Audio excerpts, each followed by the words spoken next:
Hey Julie, it's Val. I'm going to see if I can try and do a video for you here. I have a K-hook. I have a K-hook. It's the Susan Bates K-hook.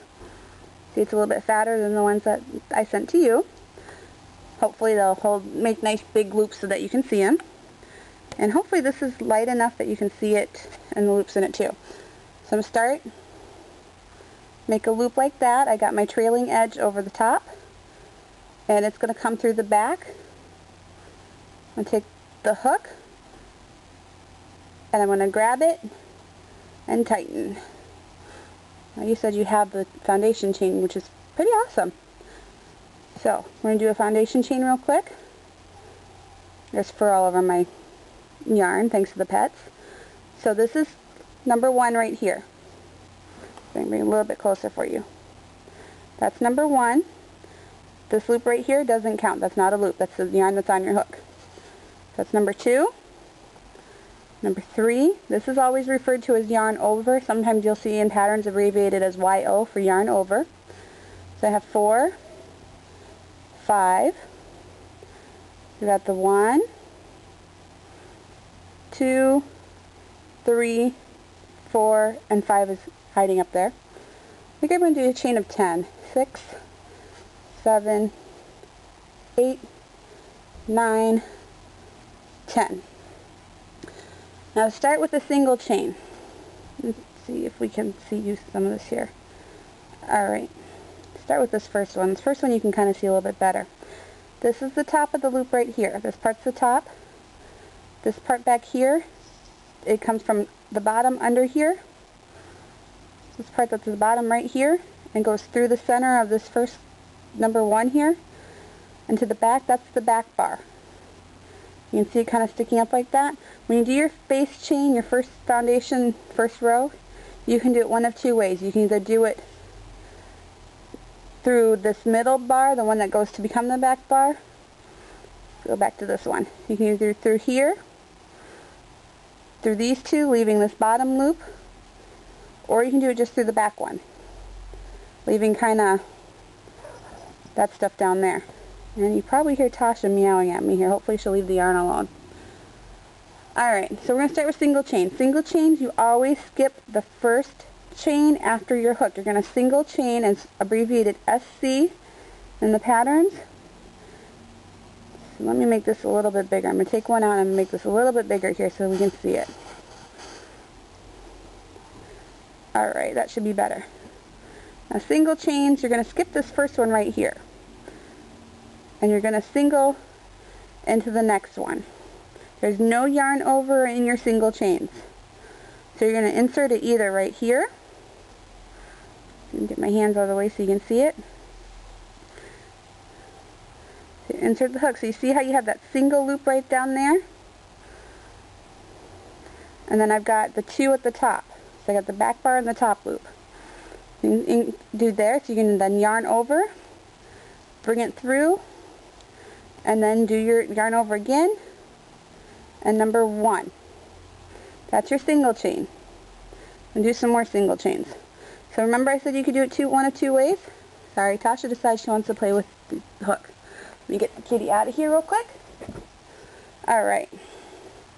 So then you can also do it the back loop. So you can come back here, kind of twist it a little bit. This is where these hook heads are kind of handy because they help a little bit to get through stuff sometimes. And I can't get it through there for some reason.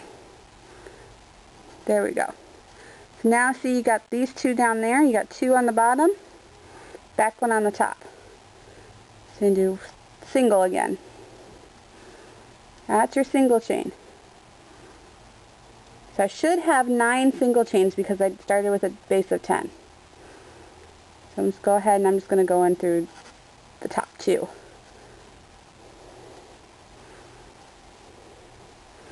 So you got another one. Go through there, yarn over and draw through and yarn over.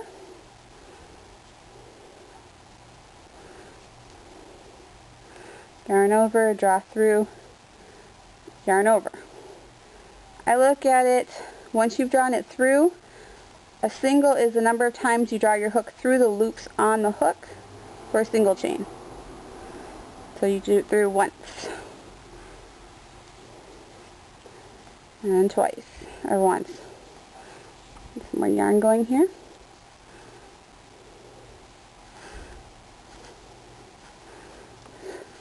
Almost done with this one. Here's the last one. So remember I started with a base chain of 10, so I should have 9 single chains, because remember you don't single into that first loop. So this is the first one here. Bring it up closer a little bit here. That's the first one. That's the second one. Remember the second one I did through the back loop. That's the third one. Fourth, fifth, sixth, 7, 8, and 9. So now we're going to do a chain 1. So chain 1, I'm not doing into any of this. So I'm just do yarn over and draw through. That's a chain. Chain 1. You always do a chain 1 when you're working with single chains. Chain 2 with half double crochets. Chain 3 for doubles, and etc. Chain 4 for triples. That's your starting. With single chains, the chain 1 is just like a turning chain. With all other that you're doing, if you're doing a half double or a double or a triple, that first chain is your first stitch. So now I'm going to go back this way. Now I have 2 loops at the top. Let me go back. I'm going to turn back this way. You can see here. Let's try and get this. You see how it's the loops there? When you're looking at it, if I'm working through this way, this is the back loop here. This one right here. That's the back loop. This is the front loop. So I'm going to turn it. So now I'm going to go again. I'm going to go back this way. So I got single. And I'm going to single. I'm singling through the top 2. Sometimes the pattern will tell you back loop only, sometimes front loop only, and there's other ways that it'll tell you too. But we're going to keep it simple. We're going to go single through the top. And go to the end. I'm trying to keep this in view for you. Sorry. I'm crocheting a little tightly too. I tend to do that. So another reason why I wanted to do the bigger hook. And hopefully you can see the stitches better.